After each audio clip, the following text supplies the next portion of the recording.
The morning of September 15, 2017, dawned crisp and clear in Oakwood, Pennsylvania, the kind of autumn day that makes you believe in fresh starts and new beginnings. For the Chen family, it was supposed to be a perfect day for their annual end-of-summer picnic at Millfield Park.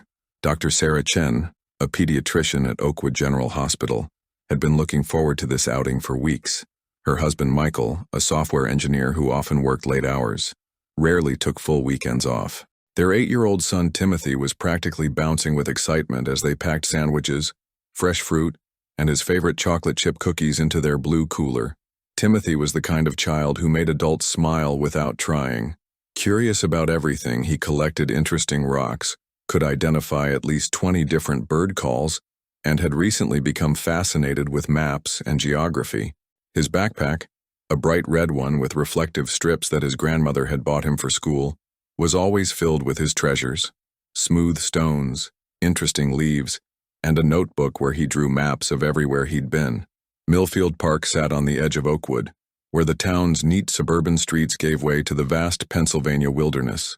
The park itself was well maintained, with playground equipment, picnic tables, and marked hiking trails. But beyond its borders stretched thousands of acres of dense forest, a maze of valleys, ridges, and forgotten logging roads that even experienced hikers approached with respect. The Chen family arrived at the park around 11 in the morning. Other families were already there, taking advantage of the beautiful weather.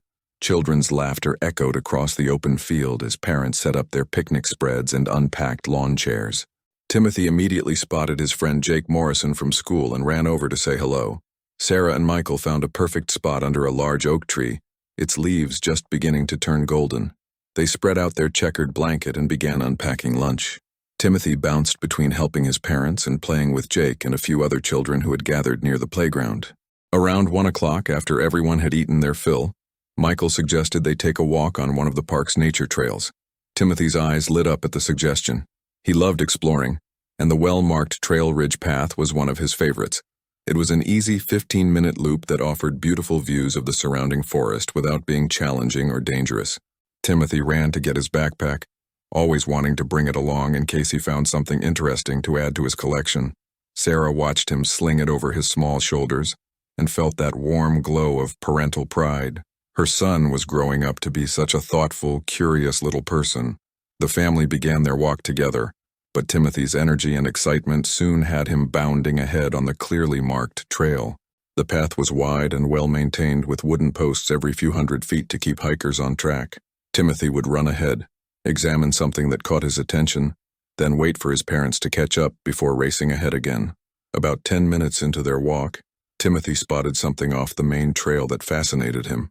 He called back to his parents, his voice bright with discovery. There was an old stone structure barely visible through the trees, maybe 30 feet from the path. It looked like the remains of an old foundation, probably from a cabin or small building that had stood there decades ago. Michael called back that it was okay to take a quick look, but to stay where they could see him. Timothy waved and carefully made his way through the underbrush toward the stone ruins. Sarah and Michael continued walking slowly, expecting him to rejoin them in a moment or two, but Timothy never came back to the trail. When 5 minutes passed without sight or sound of their son, Sarah began calling his name. When 10 minutes passed, Michael crashed through the underbrush to the stone foundation.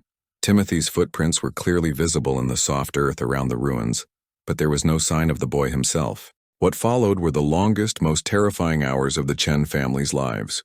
Sarah's calls for Timothy echoed through the forest as Michael ran back to the parking area to get help. Within an hour, park rangers had arrived and begun a systematic search.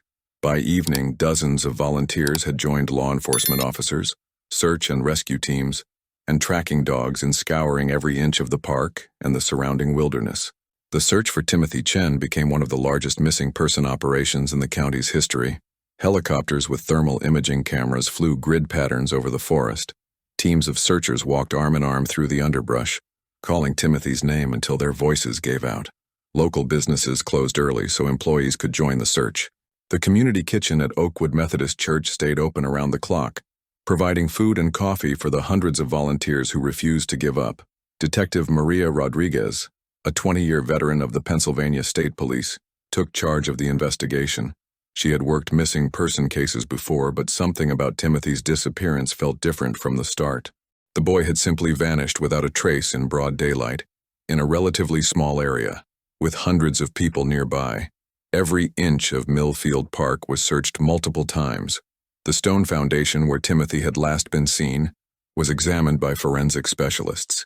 They found his footprints, a few disturbed leaves, and absolutely nothing else. No torn clothing, no signs of struggle, no indication of which direction he might have gone. The search expanded beyond the park boundaries into the vast wilderness beyond. Teams of experienced trackers followed every game trail, examined every ravine, and checked every abandoned structure for miles around. They found old hunting stands, forgotten campsites, and the occasional piece of decades-old litter, but no trace of Timothy Chen. As the days turned into weeks, the intensive search gradually scaled back, though it never completely stopped. The Chen family refused to accept that their son was gone. Sarah took a leave of absence from the hospital. Michael quit his job entirely. They organized their own search parties, printed thousands of flyers, and followed up on every tip and possible sighting, no matter how unlikely. The local and state police investigation was thorough and professional. Every registered offender in a 50-mile radius was questioned and their whereabouts verified. Park employees, maintenance workers, and frequent visitors were interviewed multiple times.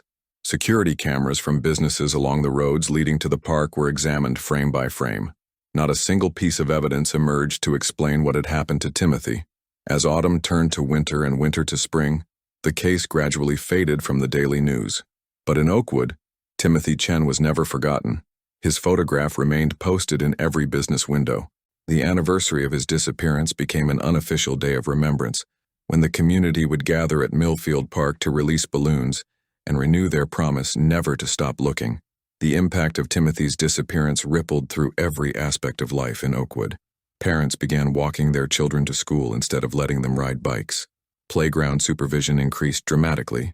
Local businesses installed additional security cameras, and neighborhood watch programs expanded to include regular patrols around schools and parks. Martha Henderson, Timothy's third-grade teacher, struggled deeply with his loss. She had noticed his growing interest in maps and exploration in the weeks before his disappearance, even allowing him to share his hand-drawn maps with the class during show and tell. The guilt of not recognizing potential warning signs haunted her for years, despite reassurances from counselors and investigators that she could not have known. The search efforts evolved but never truly stopped. Every few months, someone would report a possible sighting of Timothy, sending volunteers racing to distant locations based on glimpses of children who shared his general appearance. Each false lead was the emotional roller coaster for the Chen family, bringing brief hope followed by crushing disappointment. Local hunting groups organized annual searches during different seasons, believing that changing weather conditions might reveal clues that had been missed. They explored areas beyond the original search perimeter, checked abandoned cabins, and followed old logging roads that appeared on historical maps, but had been forgotten by modern trail guides. The Chen family's marriage faced tremendous strain during those years. Statistics show that the majority of couples who lose a child to mysterious circumstances eventually divorce, unable to cope with their grief together. Sarah and Michael came close to separating during the third year after Timothy's disappearance, when the weight of their unanswered questions and different coping mechanisms created an almost unbridgeable gulf between them. It was their participation in a support group for families of missing children that ultimately saved their relationship. Meeting other parents who had endured similar losses helped them understand that their grief was normal, their questions were shared by others, and their love for Timothy could coexist with their need to continue living. During those 7 years, several other cases of missing children in Pennsylvania brought renewed attention to Timothy's disappearance. Each time, investigators would review his case file, looking for potential connections or patterns that might have been missed. Advanced DNA testing became available, leading to new analysis of trace evidence collected from Millfield Park, though no significant breakthrough emerged from these efforts. Detective Rodriguez never closed the case file. Every few months, she would drive out to Millfield Park and walk the trails herself, hoping that something, anything, might have been overlooked. She kept in regular contact with the Chen family, providing updates when new investigative techniques became available and reassuring them that Timothy's case remained active. The truth was, however, that after the first intensive year of searching, there simply wasn't anywhere left to look. The forest had been combed by thousands of people. Cave systems had been explored by specialist teams.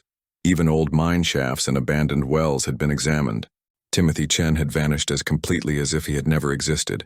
For Sarah and Michael Chen, life became a careful balance between hope and acceptance. They never moved from their house in Oakwood, wanting to be there if Timothy ever found his way home.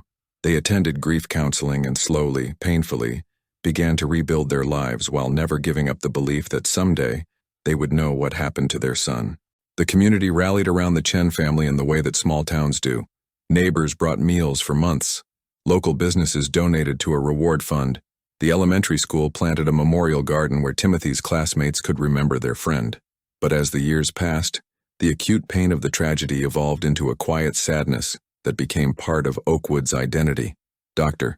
Chen eventually returned to her practice at the hospital, finding purpose in caring for other people's children.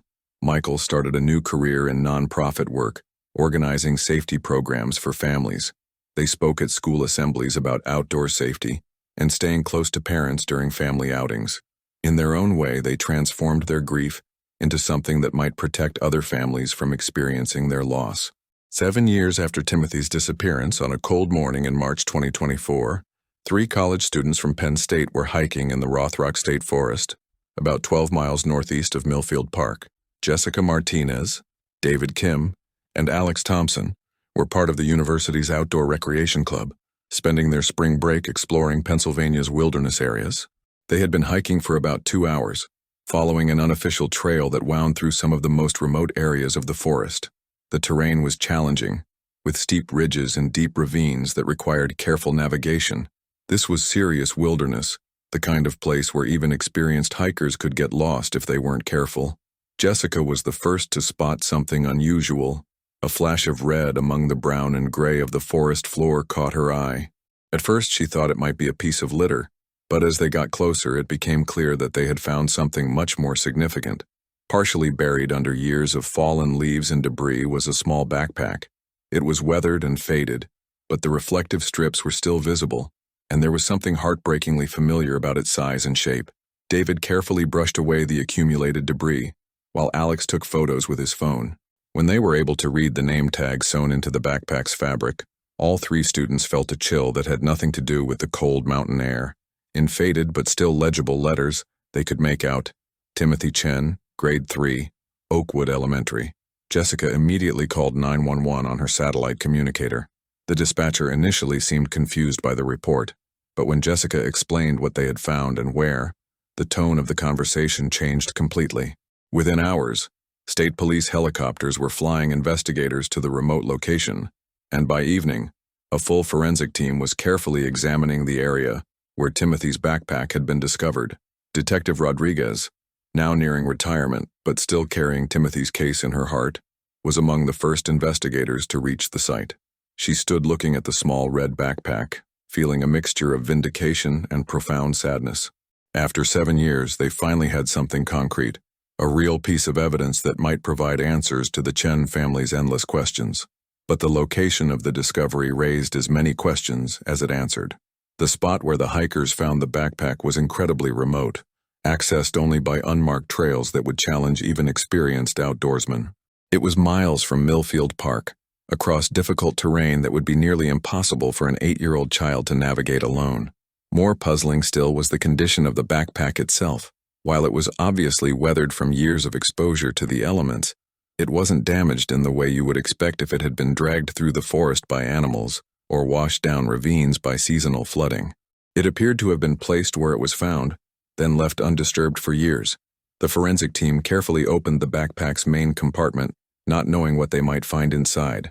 What they discovered defied all their expectations and changed the entire direction of the investigation. Inside Timothy's backpack, protected by the bag's waterproof lining, were items that no 8-year-old should have possessed. There were hand-drawn maps incredibly detailed for a child's work, showing not just the area around Millfield Park but extending deep into the surrounding wilderness. The maps included landmarks, elevation markers, and even notations about water sources and shelter locations. Most disturbing of all were the notes, written in Timothy's careful 3rd-grade handwriting. The pages contained descriptions of underground tunnels, references to the man who knows the old stories, and repeated mentions of something called the deep places.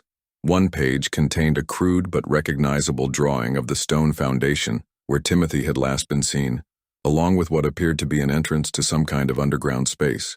Dr. Elena Vasquez, a forensic psychologist who specialized in cases involving missing children, was called in to analyze Timothy's writings. She spent hours studying the pages, trying to understand what an 8-year-old boy might have been thinking when he created these detailed maps and cryptic notes. Her preliminary assessment was troubling. The level of detail in Timothy's maps suggested knowledge that went far beyond what a child could have gained from a single visit to Millfield Park. The references to underground spaces and old stories implied that Timothy had been learning about the area from someone else, someone with extensive knowledge of the local wilderness and its history. Most concerning were the notes about the man who knows the old stories. The handwriting was definitely Timothy's, but the information contained in these pages suggested that he had been in contact with an adult who had been sharing detailed information about the forest, its history, and hidden places that didn't appear on any official map. Detective Rodriguez assembled a new task force to investigate these revelations. The discovery of Timothy's backpack had transformed the case from a missing person investigation into something much more complex and potentially sinister. Someone had been providing Timothy with detailed information about remote wilderness areas. Someone had influenced him to create these maps and notes, and someone might have used this relationship to lure him away from his family. The investigation began with the stone foundation where Timothy had last been seen. Armed with the boy's notes and maps, forensic specialists returned to examine the site with new eyes. Using ground-penetrating radar and other advanced equipment, they made a discovery that had been missed during the original search 7 years earlier. Beneath the stone foundation, hidden by decades of accumulated soil and debris, was the entrance to a tunnel system. The opening was small and well concealed, but it matched perfectly with Timothy's drawings.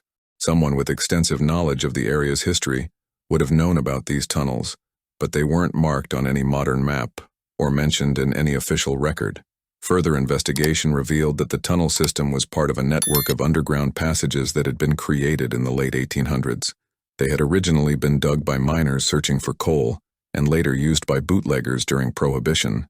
Most of the entrances had been sealed decades ago, but a few remained hidden and accessible to those who knew where to look. The discovery of the tunnels raised horrifying new possibilities about what might have happened to Timothy Chen. Had someone lured him to the stone foundation specifically because they knew about the hidden entrance? Had Timothy been taken underground, beyond the reach of the massive search effort that had combed every inch of the surface? As investigators began the dangerous work of mapping and exploring the tunnel system, they made contact with Dr. Harold Whitmore, a retired professor of local history from nearby Penn State Mont Alto. Dr. Whitmore had spent decades studying the historical mining and logging operations in the area, and was one of the few people with detailed knowledge of the old tunnel networks. Dr. Whitmore, now in his 70s, lived alone in a remote cabin about 5 miles from Millfield Park. He had always been considered an eccentric but harmless local character, someone who knew more about the region's history than anyone alive. When Detective Rodriguez contacted him about the tunnel system, he seemed genuinely surprised and concerned about Timothy's disappearance. But as the conversation continued, Rodriguez began to notice inconsistencies in Dr. Whitmore's statements. He claimed to have only heard about Timothy's disappearance in passing, yet he knew specific details about the case that had never been released to the public.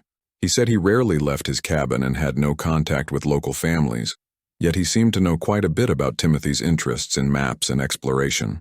Most tellingly, when Rodriguez showed him copies of Timothy's hand-drawn maps, Dr. Whitmore's reaction was not the confusion or amazement you would expect from someone seeing them for the first time. Instead, he studied them with the careful attention of someone checking for accuracy, occasionally nodding as if confirming details he already knew. A background check on Dr. Whitmore revealed a complex and troubled history. While he had indeed been a respected academic for most of his career, his later years had been marked by increasing isolation and what colleagues described as an unhealthy obsession with local folklore and hidden history. He had retired early after several incidents involving inappropriate contact with students, though no formal charges had ever been filed. More concerning was the discovery that Dr. Whitmore had been living in the area for over 20 years and had extensive knowledge of the local wilderness. Park rangers and local hikers recognized him as someone who frequently explored remote areas of the forest, often camping for days at a time in locations that most people didn't even know existed. When investigators obtained a warrant to search Dr. Whitmore's cabin, they found evidence that connected him directly to Timothy Chen. Hidden in a locked desk drawer were dozens of photographs of local children, including several of Timothy taken at various locations around Oakwood. There were also detailed topographical maps of the area, marked with the locations of tunnel entrances, cave systems, and other hidden features. When investigators obtained a warrant to search Dr. Whitmore's cabin, they found evidence that connected him directly to Timothy Chen.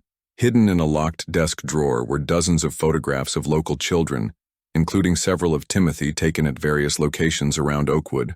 There were also detailed topographical maps of the area, marked with the locations of tunnel entrances, cave systems, and other hidden features. The photographs were particularly disturbing to investigators. They had been taken over several months, showing Timothy at the park, walking to school and playing in his family's backyard. The images suggested that Dr. Whitmore had been conducting extensive surveillance of the boy, learning his routines and identifying opportunities for contact. Also found in the cabin were detailed journals spanning more than a decade, revealing Dr. Whitmore's gradual descent into obsession. The earlier entries showed a legitimate academic interest in local history and folklore. He wrote extensively about the mining operations of the 1800s, the bootlegging tunnels from the Prohibition era, and the stories passed down by old-timers about hidden places in the forest. But as the years progressed, the journal entries became increasingly focused on children and his desire to share these secret places with young people who would appreciate their wonder. He wrote about watching families at the park, noting which children showed curiosity about nature and exploration. Timothy's name first appeared in the journals about 8 months before his disappearance, with detailed observations about his interests and personality. The investigation team also discovered that Dr. Whitmore had been using multiple identities when purchasing supplies and equipment over the years. He had gradually stockpiled camping gear, non-perishable food, and other items that could sustain someone underground for extended periods. This suggested that his plans for Timothy had been far more elaborate and long-term than anyone had initially realized. Computer forensics specialists found additional evidence on Dr. Whitmore's devices, including extensive research into child psychology, wilderness survival techniques, and methods for avoiding detection in remote areas. His internet search history revealed a disturbing pattern of researching missing child cases from other states, apparently studying investigative techniques to better understand how to avoid detection. Most damaging of all was Dr. Whitmore's personal journal, which contained entries spanning several years that detailed his growing fascination with local children and his plans to share the old stories with someone who would appreciate the hidden wonders of the deep places. The journal entries became increasingly disturbed as they progressed, revealing a man whose academic interest in local history had evolved into something much darker and more dangerous. Confronted with this evidence, Dr. Whitmore initially denied any wrongdoing. He claimed that his interest in local children was purely educational, that he simply wanted to share his knowledge of the area's history with young people who showed curiosity about the natural world. He insisted that he had never approached Timothy directly and had no knowledge of how the boy had obtained such detailed information about the wilderness areas. But as the investigation continued, the truth began to emerge. Dr. Whitmore had indeed been in contact with Timothy, but not in the way investigators had initially suspected. Instead of approaching the boy directly, he had been leaving treasures for Timothy to find during family visits to Millfield Park. Dr. Whitmore had been observing the Chen family during their regular visits to the park and had noticed Timothy's fascination with exploration and map-making. Over several months he had begun leaving small gifts for the boy to discover, interesting rocks, old coins, and eventually, hand-drawn maps that showed secret places in the surrounding forest. Timothy, thrilled by these mysterious discoveries, had begun creating his own maps and notes based on the information Dr. Whitmore was providing. The boy believed he had stumbled upon a series of amazing treasures left by some unknown explorer or adventurer. He never realized that someone was watching him, studying his reactions, and gradually building a relationship based on manipulation and deception. The final phase of Dr. Whitmore's plan had been to lure Timothy away from his family during their September picnic. On the morning of Timothy's disappearance, Dr. Whitmore had left a final treasure near the stone foundation, a map that promised to reveal the entrance to the most amazing secret place of all. The map was designed to lead Timothy away from the marked trail and to the hidden tunnel entrance where Dr. Whitmore was waiting. What happened next was a tragedy that could have been prevented if anyone had recognized the warning signs of Dr. Whitmore's increasingly disturbed behavior. When Timothy approached the stone foundation that September afternoon, he found Dr. Whitmore waiting for him. The professor convinced the boy that they needed to explore the underground tunnels immediately, before other people discovered them and spoiled the secret. Timothy, trusting and excited by the prospect of adventure, followed Dr. Whitmore into the tunnel system. But what had been planned as a few hours of exploration quickly became something much more sinister. Dr. Whitmore's mental state deteriorated rapidly once he had Timothy alone, and his fantasies about sharing hidden knowledge with the boy evolved into something that defied description. The tunnel system became a prison where Timothy was held for several days while search teams combed the forest above, never knowing that the boy they were looking for was trapped beneath their feet. The psychological trauma of those days, combined with the physical challenges of surviving underground, proved too much for an 8-year-old child to endure. When Dr. Whitmore finally realized that Timothy needed immediate medical attention, it was too late.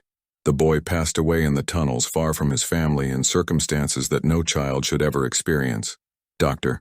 Whitmore, facing the reality of what he had done, made the decision to conceal Timothy's body deep in the tunnel system, where it would never be found.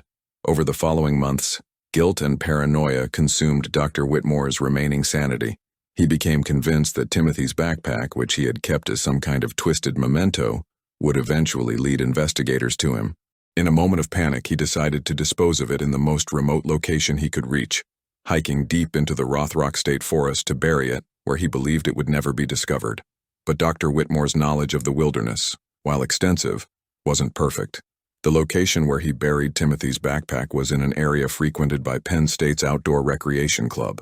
The spot he chose for concealment was actually along one of their unofficial hiking routes, making its eventual discovery almost inevitable. When confronted with the full scope of the evidence against him, Dr. Whitmore finally confessed to his involvement in Timothy's disappearance.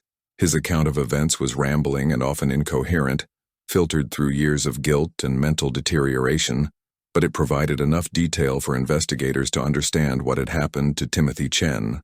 The news of Dr. Whitmore's arrest and confession sent shockwaves through the Oakwood community. For 7 years, people had wondered what happened to Timothy. They had feared that a stranger had taken him, or that he had simply gotten lost in the vast wilderness. Learning that he had been taken by someone who lived among them, someone who had been watching and planning for months, was almost impossible to process. For Sarah and Michael Chen, the revelation brought a mixture of relief and renewed grief. After 7 years of uncertainty, they finally knew what had happened to their son. But knowing the truth also meant confronting the horrible reality of Timothy's final days and accepting that he was never coming home. The search for Timothy's remains became the focus of a new investigation. Using Dr. Whitmore's confession and detailed maps of the tunnel system, specialized teams began the dangerous work of exploring the underground passages. The tunnels were unstable, partially flooded, and extremely hazardous, requiring expert cave rescue specialists and sophisticated equipment. After weeks of careful searching, investigators found evidence that confirmed Dr. Whitmore's account. Deep in the tunnel system, in a chamber that would have been completely invisible to the original search teams, they discovered items that belonged to Timothy. The boy's remains were finally recovered and returned to his family, allowing them to lay him to rest after 7 long years of waiting. Dr. Harold Whitmore was charged with kidnapping, unlawful imprisonment, and involuntary manslaughter. His trial revealed the full extent of his crimes and the sophisticated way he had manipulated Timothy over several months. Child psychology experts testified about the predatory grooming techniques he had used and the psychological damage he had inflicted on an innocent child. Dr. Harold Whitmore was charged with kidnapping, unlawful imprisonment, and involuntary manslaughter. His trial revealed the full extent of his crimes and the sophisticated way he had manipulated Timothy over several months. Child psychology experts testified about the predatory grooming techniques he had used and the psychological damage he had inflicted on an innocent child. The trial, which lasted 6 weeks, became a focal point for the entire region. Media attention was intense, with reporters from major news networks covering every day of proceedings. The courthouse had to implement special security measures to manage the crowds of community members who wanted to attend, while ensuring the Chen family's privacy during their testimony. Dr. Patricia Morrison, a leading expert in predatory behavior, testified extensively about Dr. Whitmore's methods. She explained how he had used Timothy's natural curiosity and love of exploration to build a relationship based on shared interests, making the boy feel special and chosen. This technique, known as intellectual grooming, is particularly effective with bright, curious children who crave adult attention and validation. The prosecution presented a timeline of Dr. Whitmore's activities that painted a picture of calculated predation spanning nearly a year. Security camera footage from local businesses showed him making purchases of items that were later found in the tunnel system. Library records revealed extensive research into child psychology and wilderness survival techniques. Phone records showed calls to outdoor equipment suppliers and inquiries about remote camping locations. Defense attorneys attempted to portray Dr. Whitmore as a mentally ill man whose academic obsessions had spiraled out of control. They argued that he had never intended to harm Timothy, and that the boy's death was a tragic accident, resulting from poor judgment rather than criminal intent. Several former colleagues testified about his contributions to historical scholarship and his previously exemplary character. However, the prosecution's case was overwhelming. Expert witnesses testified about the level of planning and premeditation evident in Dr. Whitmore's actions. The construction of the hidden chamber in the tunnel system, the stockpiling of supplies, and the months of surveillance all pointed to a carefully orchestrated crime rather than a spontaneous act of poor judgment. The trial also revealed disturbing details about Dr. Whitmore's history that had been overlooked or ignored by those who knew him. Former students came forward to describe inappropriate behavior and boundary violations that had occurred years earlier. Park rangers testified about his suspicious activities in remote areas of the forest. A pattern of escalating behavior emerged that should have been recognized and stopped before it led to tragedy. Sarah Chen's victim impact statement was one of the most powerful moments of the trial. Speaking directly to Dr. Whitmore, she described the 7 years of anguish her family had endured, not knowing whether Timothy was alive or dead. She talked about the birthdays they had celebrated hoping he would come home, the Christmas presents they had wrapped for a child who would never open them, and the daily struggle to maintain hope in the face of overwhelming uncertainty. Michael Chen focused his statement on the broader impact of Dr. Whitmore's crimes, describing how Timothy's disappearance had affected not just their family, but the entire community. He spoke about children who were now afraid to explore the outdoors, parents who lived in constant fear, and the loss of innocence that had touched every family in Oakwood. The jury deliberated for less than 4 hours before returning guilty verdicts on all charges. The speed of their decision reflected the overwhelming nature of the evidence and the clear premeditation evident in Dr. Whitmore's actions. Dr. Whitmore was ultimately sentenced to life in prison without the possibility of parole. Judge Catherine Mills, in delivering the sentence, spoke about the sophisticated nature of his crimes and the lasting damage he had inflicted on both the Chen family and the broader community. She noted that his lack of remorse and continued refusal to accept full responsibility demonstrated that he remained a danger to society. The impact of Timothy's case extended far beyond the Chen family and the Oakwood community. The investigation revealed serious gaps in how missing person cases involving children are handled, particularly in wilderness areas where traditional search methods may be inadequate. New protocols were developed for searching underground spaces and abandoned structures that might not be immediately obvious to investigators. The case also highlighted the importance of recognizing the warning signs of predatory behavior, even in people who appear respectable and trustworthy. Dr. Whitmore's academic credentials and reputation as a local historian had provided him with a level of credibility that allowed him to operate without suspicion for years. Child safety experts used Timothy's story to educate parents and children about the sophisticated grooming techniques used by predators. The concept of someone gradually building a relationship through treasure hunts and shared interests was not widely understood before Timothy's case, but it has since become an important component of child safety education.